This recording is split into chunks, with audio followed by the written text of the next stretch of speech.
Assalamualaikum warahmatullahi wabarakatuh, sahabat NJ Channel. Pada video kali ini kita akan membahas terkait kasus Brigadir Joshua yang sampai hari ini masih dalam proses. Ada beberapa pihak yang sudah menjadi tersangka, ada juga yang sudah di PTDH atau dipecat dengan tidak hormat.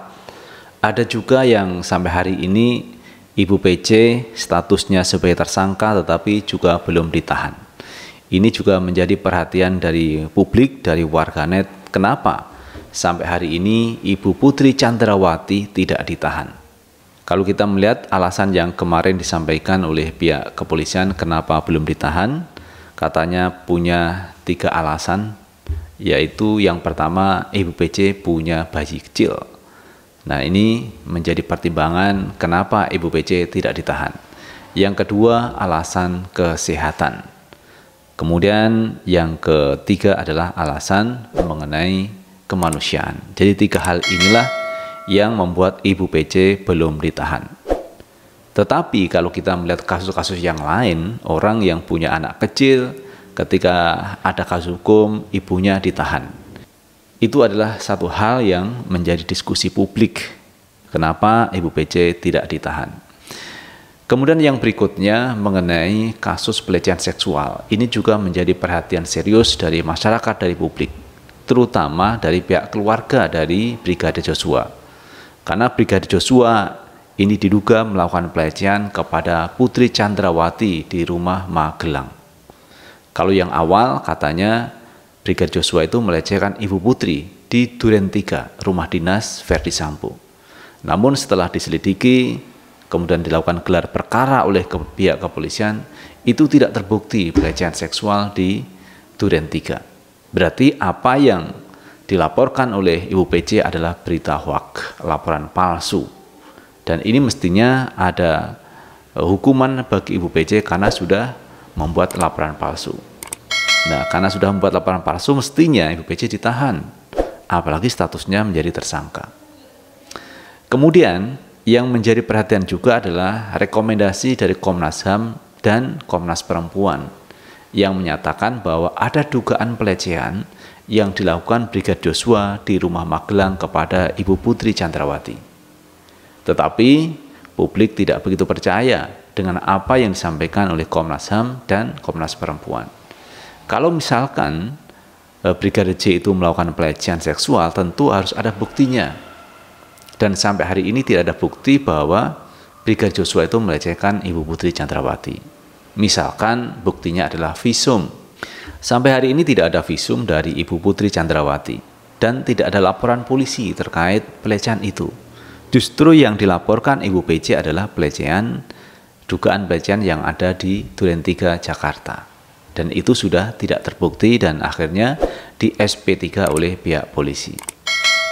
Nah, sahabat NJ Channel, dengan rekomendasi yang disampaikan oleh Komnas HAM maupun pernyataan yang disampaikan oleh Komnas Perempuan, ini pihak Komnas HAM digugat oleh mantan pengacara dari Baradae, Deulipa Yumara, menggugat pernyataan atau rekomendasi dari Komnas HAM ke pengadilan. Karena apa? Apa yang disampaikan oleh Komnas HAM maupun Komnas Perempuan itu tidak didasari oleh bukti. Karena kemarin kan sudah disampaikan bahwa di rumah Magelang itu tidak ada CCTV. Dan kalau ada CCTV kemudian merekam kejadian itu, maka ini bisa menjadi bukti pelecehan seksual yang dilakukan oleh Brigadir Joshua. Selama itu tidak ada bukti, maka ini adalah hoax, berita palsu. Walaupun pihak Putri Chandrawati mengatakan dia adalah korban pelecehan seksual. Dan itu diperkuat oleh BAP dari Verdi Sambo yang mengatakan bahwa Brigadir Joshua diduga melakukan pelecehan seksual, melukai harkat dan martabat keluarga Verdi Sambo, melakukan pemerkosaan, dan membanting Ibu Putri Chandrawati. Nah, kalau itu dibanting tentunya ada luka, ada lebam. Kenapa kok itu tidak dilakukan visum oleh Ibu Putri Chandrawati? Nah, sahabat NJ Channel, coba untuk lebih jelasnya kita baca tanggapan dari Komnas HAM atas gugatan dari Deulipa Yumara. Kita ambil berita dari Detik News. Respon Komnas HAM akan digugat soal dugaan istri Sambo dilecehkan. Ex-pengacara Baradae Doli Bayumara akan mengajukan gugatan terhadap Komnas HAM dan Komnas Perempuan. Gugatan tersebut terkait pernyataan yang menduga Brigadir Nofriansah Yosua Huta Barat melecehkan Putri Chandrawati, istri Verdi Sambo. Menanggapi hal ini, Komisioner Komnas HAM BK Ulung Hapsara mengatakan pihaknya menghormati setiap pandangan masyarakat. Menurutnya, sah-sah saja jika ada masyarakat yang tak setuju akan hasil penyelidikan Komnas HAM dan Komnas Perempuan terkait Putri Chandrawati. Hak setiap warga negara untuk tidak setuju dengan hasil penyelidikan Komnas HAM, Komnas Perempuan, dan menggugatnya, kata BK saat dihubungi Senin, 5 September 2022. BK tak banyak komentar terkait rencana gugatan Deolipa tersebut. Ia hanya mengatakan pihaknya menghormati pandangan berbeda masyarakat. Kita hormati hak mereka, imbuhnya. Diketahui Deolipa akan mengajukan gugatan pada Rabu 7 September 2022 di Pengadilan Negeri Jakarta Pusat. Deolipa mengatakan gugatan yang diajukan terkait perbuatan melawan hukum. Kami hari Rabu akan mengajukan gugatan perbuatan melawan hukum kepada Komnas HAM tersendiri dan Komnas Perempuan tersendiri, kata Deolipa di Polres Metro Jakarta Selatan, Senin 5 September 2022. Menurut Deolipa, sebagai lembaga negara, Komnas HAM dan Komnas Perempuan tidak seharusnya mengeluarkan pernyataan yang didasari dugaan. Deolipa mengatakan, kedua lembaga itu tidak memiliki wewenang dalam memberikan keterangan tanpa disertai bukti yang kuat.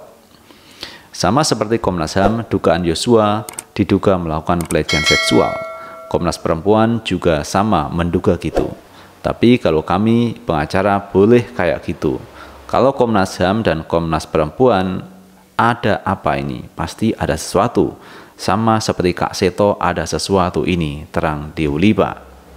Deolipa menambahkan, Komnas HAM dan Komnas Perempuan telah melanggar prinsip kehati-hatian dalam menyampaikan dugaan adanya pelecehan seksual yang dilakukan Yosua kepada Putri Chandrawati. Dia ini kan bukan lembaga pro justisia. Dia ini lembaga negara, nggak boleh urus-urus ini. Kemudian dia buat eksplanasi, dia bikin rangkaian cerita, dan dia bikin praduga. Ini hanya bisa dilakukan penegak hukum yang pro justisia, terang Deolipa. Dan dia juga melanggar prinsip kehati-hatian sebagai lembaga negara yang tidak boleh membuat statement yang nggak baik. Ini kan membuat onar. Untung aja tidak saya laporkan pidana, tambahnya. Itu sahabat Enjoy Channel terkait laporan yang akan diajukan oleh Deolipa Yumara, mantan pengacara dari Baradae, melaporkan kepada Komnas HAM dan kepada Komnas Perempuan yang menduga adanya pelecehan yang dilakukan oleh Brigadir J kepada Putri Chandrawati. Nah, sahabat Enjoy Channel, kalau kita melihat kasus ini memang mudah untuk menilai apakah Brigadir Joshua itu melakukan pelecehan atau tidak. Mudahnya apa? Bukti yang akan membuktikan. Jadi orang bersalah atau tidak itu kan dibuktikan. Bukan membuat narasi-narasi yang tidak ada buktinya. Membuat cerita-cerita omong kosong yang tidak ada buktinya.